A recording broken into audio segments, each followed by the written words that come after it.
혹시 내 마음인데도 꼭 내 마음대로 안 되는 것 같다. 이런 생각 해보신 적 없으세요?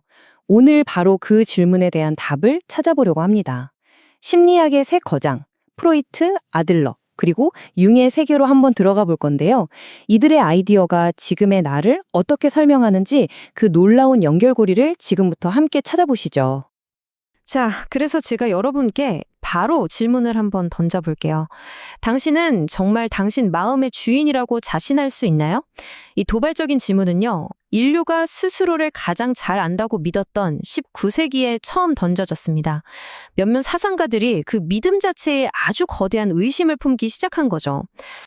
네, 바로 19세기는 기존의 모든 믿음에 근본적인 물음을 던졌던 말 그대로 지적인 대전환기, 의심의 시대였습니다. 이 시대를 이끌었던 의심의 대가들을 한번 보세요. 마르크스가 사회 구조를 의심하고 니체가 신을 의심했다면 프로이트는 그보다 훨씬 더 근본적인 걸 의심했습니다. 바로 나라는 존재의 주인이 정말 나 자신이 맞는지 말이에요.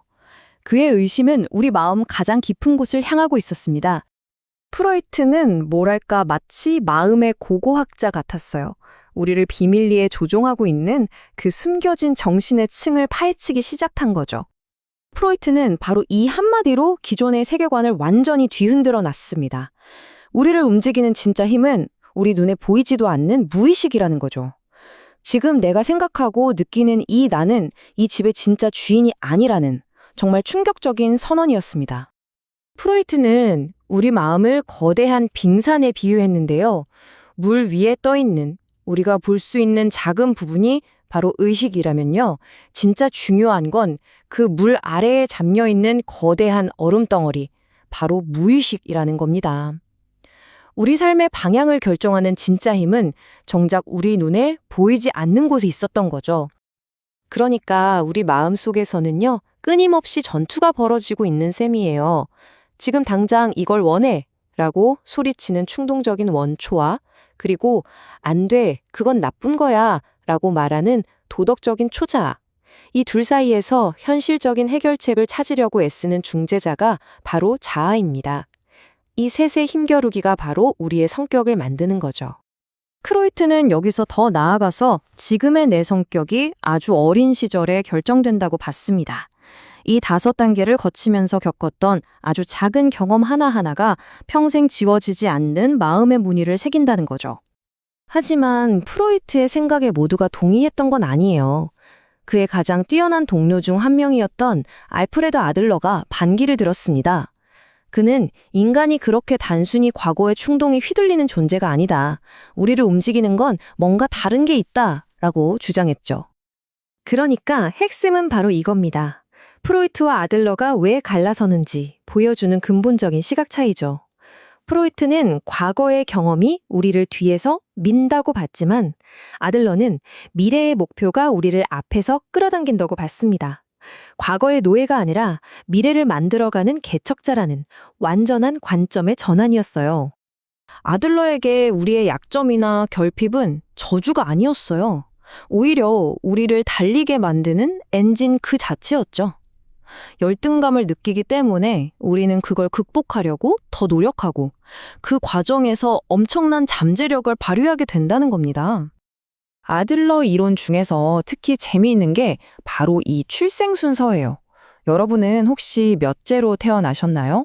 아들러는 첫째인지, 둘째인지, 아니면 막내인지에 따라서 세상을 경험하는 방식이 완전히 달라지고 이게 우리 성격에 아주 중요한 토대를 이룬다고 봤습니다. 자, 이제 두 번째 이단아, 칼 융을 만나볼 시간입니다. 프로이트가 고고학자였다면 융은 신화학자에 가까웠어요. 그는 프로이트보다 훨씬 더 깊은 무의식의 세계로 들어갔습니다. 융의 아이디어 중에 가장 신비롭고 또 가장 유명한 개념이죠. 우리는 개인적인 경험을 넘어서 인류의 모든 역사가 담긴 일종의 심리적 청사진을 물려받는다는 거예요.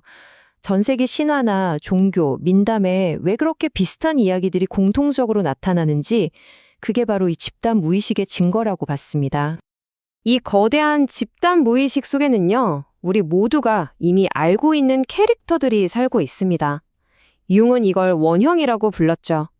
영화나 신화 속에서 늘 등장하는 용감한 영웅, 자애로운 어머니, 지혜로운 현자 같은 인물들 말이에요.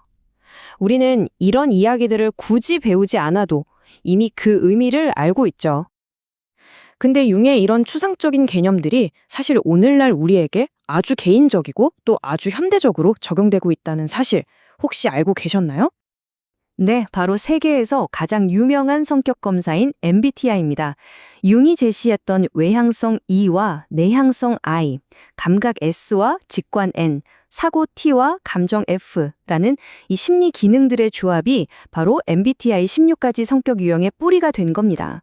융의 이론이 우리 일상에 이렇게나 깊숙이 들어와 있었던 거죠.